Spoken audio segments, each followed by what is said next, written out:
আসসালামু আলাইকুম প্রিয় বন্ধুরা, আশা করি সকলে ভালো আছেন। আমরা যারা অ্যাডভেঞ্চার পছন্দ করি সকলে আমরা প্যারাসেলিংটা অবশ্যই পছন্দ করে থাকব। আকাশের বুকে ভাসতে কার না ভালো লাগে। তো এই আকাশের বুকে পাখির মতো উড়ে যাওয়ার জন্যই এই প্যারাসেলিংটা করেছিলাম।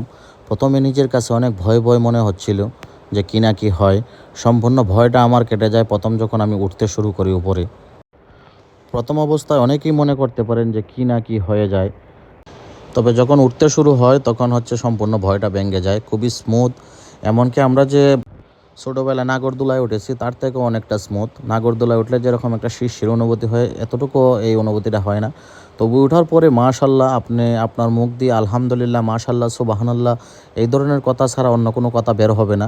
যখন আপনি 500 ফিট উপরে থাকবেন, নিচের মানুষগুলোকে পাখির মতো দেখা যায় এবং আমার নিজেকেও পাখির মতো দেখা যাচ্ছিল। সমুদ্রপৃষ্ঠ থেকে 500 ফিট উপরে সম্পূর্ণ এলাকাটা ড্রোন ক্যামেরার মতো নিজের চোখের মধ্যে ভাসতেছিল।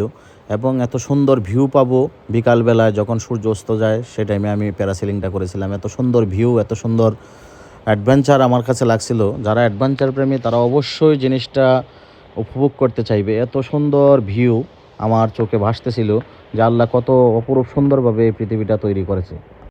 এটাতে কোনো ভয় নেই এবং জিনিসটা খুবই আরামদায়ক এবং যেন মনে হচ্ছিল যে আল্লাহর এক অপরূপ সৌন্দর্য দেখার জন্য আল্লাহ আমাকে এখানে পাঠিয়েছেন।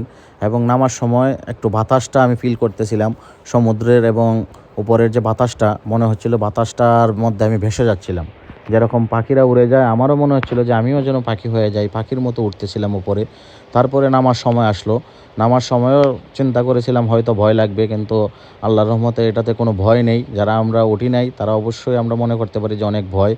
তো তো আল্লাহর অশেষ কৃপায় আমি খুব সুন্দরভাবে এই 500 ফিট উপরে উঠেছিলাম এবং নেমেছিলাম নিচে, এবং সম্পূর্ণ ভিউটা আমি খুব সুন্দরভাবে উপভোগ করতেছিলাম। আশা করি আপনাদেরও ভালো লেগেছে। আল্লাহ হাফেজ।